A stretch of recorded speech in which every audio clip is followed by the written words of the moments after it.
अमावस्या का दिन आ गया और इधर सावन लग रहा था, इधर अमावस्या पड़ गई और दूसरे दिन सावन के 15 दिन पड़ना थे, शिव के दिन पड़ना थे। और शास्त्र कहता है सावन का महीना वापिस लग रहा हो, उस दिन 33 कोटि देवी देवता भगवान शंकर के मंदिर में खड़े होकर अपनी जिंदगी का सारा पुण्य लगाना चालू कर देते हैं, पूरा पुण्य। अमावस्या पूनम को अमावस्या पूर्णिमा को भंडारा क्यों चलाते हैं, उसका कारण क्या है? इनने कौन सी कथा सुन रखी है कि अमावस्या पूर्णिमा को भंडारा करो? अमावस्या के दिन कोई शंकर का भगत आ गया, कोई शिव का उपासक आ गया, कोई शिव का उगड़दानी का भगत आ गया, कोई नारायण का भगत आ गया, उसको कुछ खिला दो, उसका मुंह झूठा करा दो। आखिर कारण क्या?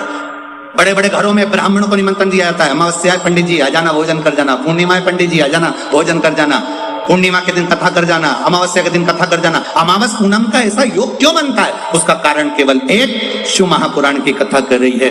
अमावस्या का दिन था, दूसरे दिन सावन का महीना वापिस चालू, श्रावण वापिस चालू होना था। दोनों का जब संजोग होता है, सावन का जब संजोग होता है, आपको कथा में भी पहले कहा, मेहमान तुम्हारे यहाँ रहते हैं जब तक बच्चों को कुछ नहीं देते हैं। मेहमान जिस दिन जाते हैं 200-500 रुपए बच्चों को दे जाते हैं। और सावन का वापिस मध्य का प्रारंभ का दिन वापिस हो जाता है, जब होगा सावन वापिस चालू होगा, उस दिन 33 कोटि देवता, यक्ष, गंधर्व, देवता, पितर सब उस दिन लुटाते हैं, संपदा देते हैं, वैभव देते हैं। और उस दिन भूल से भी अगर एक कनेर का फूल शंकर भगवान पर चढ़ जाता है तो जिंदगी का सारा भंडार हमारा भर जाता है।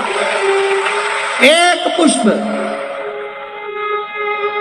कनेर देखा है?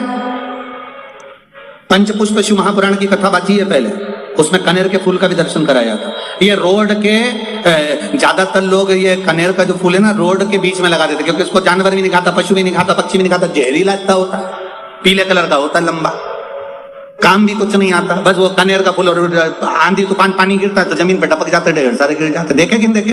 अरे बोलो तो जम के देखा है ना? उसको बकरी भी नहीं खाए, पशु भी नहीं खाए, पक्षी भी नहीं खाए, जानवर भी नहीं खाए, जहरीला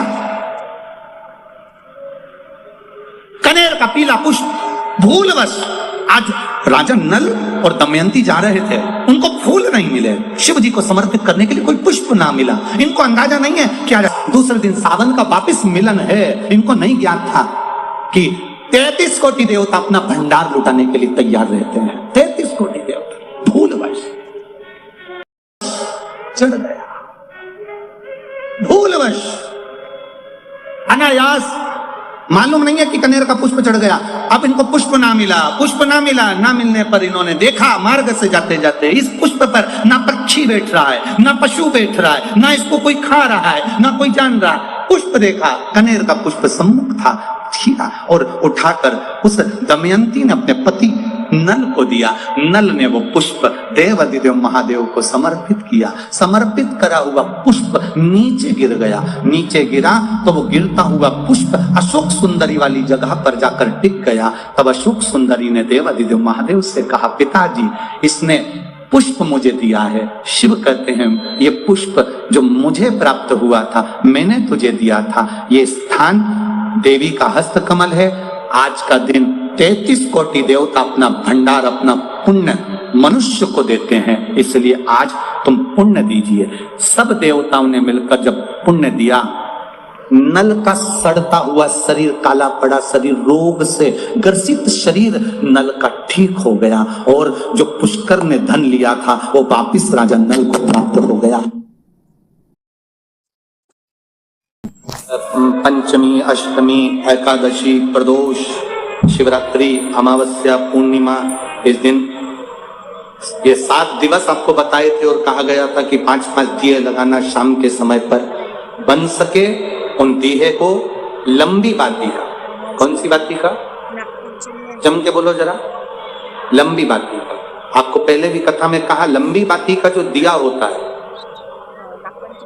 लंबी बाती का जो दीप होता है, वो दीप हमारे जीवन में वंश की भी वृद्धि करता है। इसलिए हमारे यहाँ पितरों का दिया, देवी जी का दिया, नवरात्रे का दीप, ये सब लंबी बाती के लगते हैं। तो लंबी बाती का जो दीप होता है वो हमारे वंश की भी वृद्धि करता है, लक्ष्मी की भी वृद्धि करता है, सुख समृद्धि और अगर मान लो भूल से हमारा कहीं पैसा अटक गया और वो व्यापारी नहीं दे रहा, तो लंबी बाती का जो दिया होता है वो पैसा भी हमारा वापस लौटा कर लाता है। इसलिए लंबी बाती के दीप का स्मरण करें। सावन के महीने में उसमें 7 जगह अर्थात 7 तिथियां ऐसी हैं जिस दिन 5 दीप का वर्णन किया गया है हमारे शास्त्र में।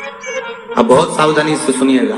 पहली है पंचमी तिथि, अष्टमी, एकादशी, प्रदोष, शिवरात्रि, अमावस्या, पूर्णिमा। ये 7 तिथियां हमारे यहाँ सावन के अधिक मास का जो संयोग होता है, इसमें ये 7 तिथियां वो तिथियां हैं 7 जिन तिथियों में अगर हम 5 दीप घृत के घी के 5 दिए अगर अपने दरवाजे के बाहर केवल भगवान की भक्ति के लिए, शिव तत्व की प्राप्ति के लिए, वैसे तो दीप लगाना चाहिए तुलसी के क्यारे के पास लगा दो, मंदिर में लगा दो, या शिवालय पर लगा दो, या देवालय पर लगा दो। और इस कीचड़ पानी में अगर कहीं ना जा पाओ, अगर पानी वानी बरस रहा है, जगह जगह बहुत पानी है, भले इधर क्षेत्र में इतना ना दिख रहा हो पर अन्य क्षेत्रों में बहुत पानी है, तो कोई ना जा पाए तो भगवान का स्मरण कर कर उन दीप को भगवान के सामने प्रज्वलित कर कर 5 दिए इन तिथियों में, पंचमी, अष्टमी, एकादशी, प्रदोष, शिवरात्रि, अमावस्या और पूर्णिमा, जो सावन के महीने तिथियों पर जो 5 दीप भगवान के सामने प्रज्वलित कर कर अपने दरवाजे के पास में बाहर की ओर रख देता है, उसके घर में कभी रोग, बीमारी और लक्ष्मी की कोई कमती नहीं होती, उसका जीवन सार्थक हो जाता है। अब कई लोग कहते हैं गुरुजी पंचमी हम 2 लें, 2 पंचमी आएगी, 2 एकादशी का वर्णन न जावे, तो हम कौन सी? तो यहाँ एक भी अगर आप कर रहे हो 7 तिथियों में से एक भी, अगर ये नहीं कर पाओ तो अगली कर लो, अगली नहीं कर पाओ तो ये स्मरण में रहकर डॉक्टर का पीछा ही नहीं छूट रहा हो, तो शिव महापुराण, विष्णु पुराण और स्कंद पुराण में जो पुरुषोत्तम कथाओं का वर्णन किया गया है। शाम के समय घी का दिया नदी के घाट पर, तालाब पर, कुएं पर। शहरों में अगर नदी तालाब नहीं है तो आपके घर में जो मटका है, हंडा है, शहर वालों, गांव में अगर नदी तालाब हो, अपने शहर में हो तो वहां लगाओ, और अगर नदी तालाब नहीं हो तो पानी का जो हंडा मटका रसोई घर में होता है, अमावस्या के दिन शाम को वहां भी दिया लगा सकते हो। अगर नहीं है नदी तालाब, बावड़ी, कुआं, तो अगर है तो वहां जाओ, नहीं हो तो वहां जाओ, कल लगाओ। महीना आ जाए और श्रावण के महीने में अगर अमावस्या के दिन कटोरी, उस कटोरी में धान भर लीजिए, चावल, उसमें एक लौंग और एक बेलपत्र, बस ये रख लीजिए। जो हंडा होता है घर में, पानी का मटका होता है, पितरों का जो स्थान होता है जहाँ पानी पीते हैं अपन, मटका, हंडा, टंकी, बाल्टी, जो भी हो। आजकल तो लोग आरओ लगा लिए हैं तो नीचे भी तो मटका रखते होगे, हंडा रखते होगे, टंकी रखते होगे, उसी के पास में वो कटोरी रख दीजिए। 14 की रात्रि, अमावस्या के दिन उस कटोरी का चावल, बेलपत्र, ये सब शिव मंदिर के अंदर आप कोई भी एक स्थान पर, कोई दोने के अंदर